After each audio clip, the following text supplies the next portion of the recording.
Hello, I'm Logic Bunny, and come with me down the rabbit hole of knowledge. Ever wondered why sometimes it feels like you're speaking a completely different language, even when you're using the same words? Imagine trying to assemble a super complex Lego set, one with 1,000 tiny pieces, without the instruction manual. Confusing, right? Understanding different cultures is like having the ultimate instruction manual. It helps you connect with people, not just on the surface, but in a way that truly clicks. Think about it. How often do we think we're listening, but we're really just waiting for our turn to talk? We filter what we hear through our own experiences, our own cultural lens. We miss the nuances, the unspoken cues, the stuff that really matters. It's like trying to understand a song with your ears plugged. But here's the cool part. Effective listening, especially across different cultures, is a superpower. It leads to stronger friendships, fewer misunderstandings with your family and friends, and even helps you become a better problem solver. It's like having a secret key that unlocks all sorts of possibilities. Today, Logic Bunny is here to guide you through some mind-blowing cultural perspectives that will completely transform the way you listen. Get ready to have your ears and your mind opened. Let's dive in and unlock the secrets of becoming a super listener. Are you ready to explore? Ever wondered why a simple conversation can sometimes feel like navigating a maze? Let's dive into the fascinating world of high context versus low context communication. Think of it like this. Some cultures are like detailed instruction manuals, very explicit. These are low context cultures. Others are more like a secret code, where a lot of the meaning is hidden between the lines. That's high context. High context cultures, like Japan, rely heavily on unspoken cues, body language, tone of voice, the situation itself. Low context cultures, like Germany, tend to be more direct, more straightforward. The words themselves carry the main weight of the message. A major hurdle in listening is assuming everyone communicates the way you do. If you're from a low context culture and someone from a high context culture is being direct, you might think they're being rude. If you're from a high context culture and someone from a low context culture is being direct, you might miss the nuances of their meaning. So, how do you become a better listener in this context? Pay close attention to nonverbal cues. Watch body language, listen to the tone, notice the environment. Ask clarifying questions. Can you tell me more about that? And be patient with silences. Those pauses aren't always awkward. They can be a sign that the other person is carefully considering their words. Imagine a business negotiation. A low-context negotiator might put all their cards on the table. A high-context negotiator might hint at their needs, expecting you to understand. Mastering this perspective helps you decode the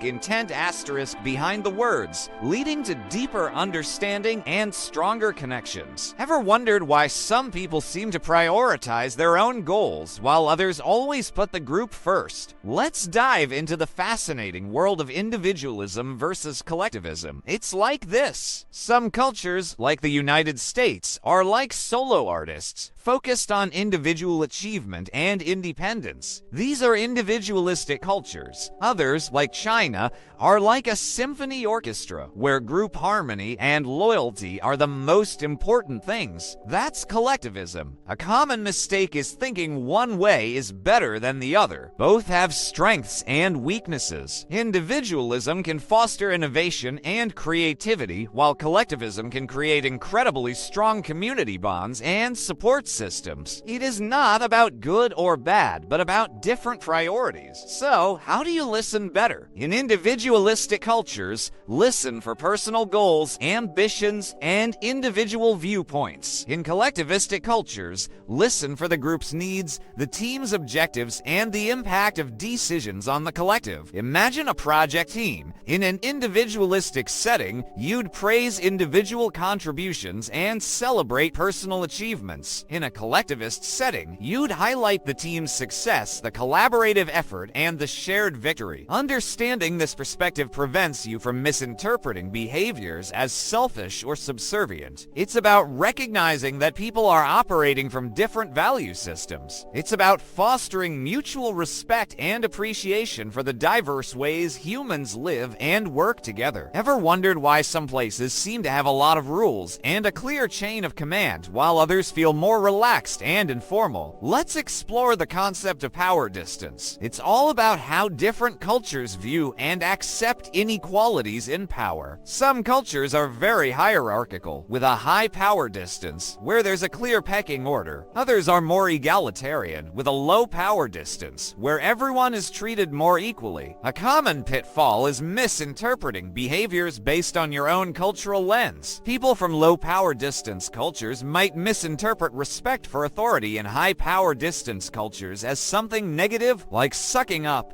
They might see it as insincere or even a sign of weakness. So, how do you listen better? In high power distance cultures, pay attention to titles, formal language, and the way people address each other. In low-power distance cultures, expect more open communication and a greater willingness to question authority. Imagine a student from a low-power distance culture speaking frankly to a teacher from a high-power distance culture. The student might think they're simply being honest, but the teacher might perceive it as disrespectful or even challenging. Understanding power distance helps you avoid causing unintended offense. It prevents you from misinterpreting someone's intentions based on their cultural background. It creates space for mutual respect and allows you to build stronger, more authentic relationships. Ever noticed how some people are always rushing, while others seem to take things at a more relaxed pace? Let's explore the fascinating world of time perception. Cultures have different ways of looking at time. Some are monochronic, viewing time as linear, structured, and something to be managed. Think of a straight line with appointments and deadlines. Others are polychronic, seeing time as flexible, fluid, and less structured. A common misconception is that being on time is always the most important thing. In some cultures, building and maintaining relationships is considered more important than sticking to a rigid schedule. It is not that one is better than the other, it's just a different way to see the world. So, how do you listen better? In monochronic cultures, be punctual, stick to schedules, and value efficiency. In polychronic cultures, be flexible, understand that interruptions are common, and prioritize building relationships. Here's an interesting fact. When you adjust to someone else's time perception, you build trust and rapport. This releases dopamine in the brain. Dopamine is a neurotransmitter associated with pleasure and reward. It's a positive feedback loop. Understanding time perception prevents you from viewing others as disrespectful or unreliable. It fosters patience, understanding, and the ability to build deeper connections. It's about recognizing that everyone operates on their own internal clock, and that's okay. So, we've explored some mind-blowing cultural perspectives that can transform your listening skills. Let's recap. We've traveled through the landscapes of high-context versus low-context communication, individualism